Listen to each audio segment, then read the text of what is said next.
네, 5년 전 오늘 남북한 정상이 판문점에서 만나 한반도의 완전한 비핵화를 약속했지만 미국과 북한의 회담이 결렬되면서 북한은 다시 핵무장으로 돌아섰고 한반도 긴장을 다시 높아졌습니다. 특히 이번 한미 정상회담에서 북한의 확장 억제에 특화된 워싱턴 선언이 나온 만큼 이에 반발하는 북한의 도발이 더욱 거세질 것이라는 분석이 나오고 있습니다. 신현준 기자의 보도입니다.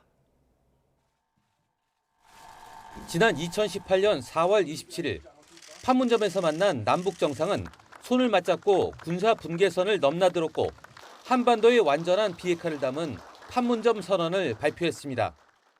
김정은 위원장과 나는 완전한 비핵화를 통해 핵 없는 한반도를 실현하는 것이 우리의 공동 목표라는 것을 확인했습니다.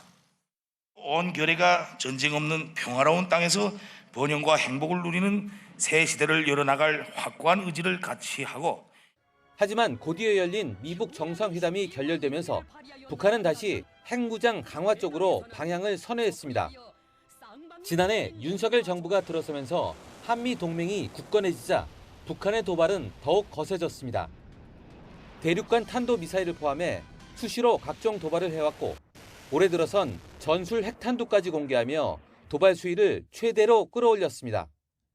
이번 한미 정상회담이 대북 확장 억제 의제에 방점을 찍은 것도 이 같은 이유 때문입니다. 상대방의 선의에 기대는 가짜 평화가 아닌 압도적인 힘의 우위를 통한 평화를 달성하기 위해 양국 간 확장 억제를 획기적으로 강화하기로 했습니다. 북한은 최근 2주째 도발 없이 잠잠하지만 한미 정상회담 결과를 분석하며 대응 방안을 검토할 것으로 보입니다. 보다 빈번한 한미 군사훈련을 이미 예고하고 있고 이런 맥락에서 이제 북한을 더 자극할 수밖에 없고 또 북한 입장에서는 이런 정세에 대한 주도권을 놓치지 않기 위해서라도 과감한 군사적 도발을 할 수밖에 없는 그렇게 볼 수 있는 거죠.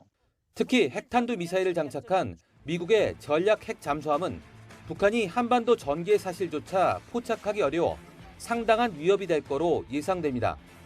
또 위협이 커질수록 반발 강도도 커지는 만큼 고체 연료 ICBM 발사나 군사 정찰 위성 발사, 7차 핵실험 등으로 무력 시위를 벌일 수 있다는 전망도 나오고 있습니다. YTN 신현주입니다.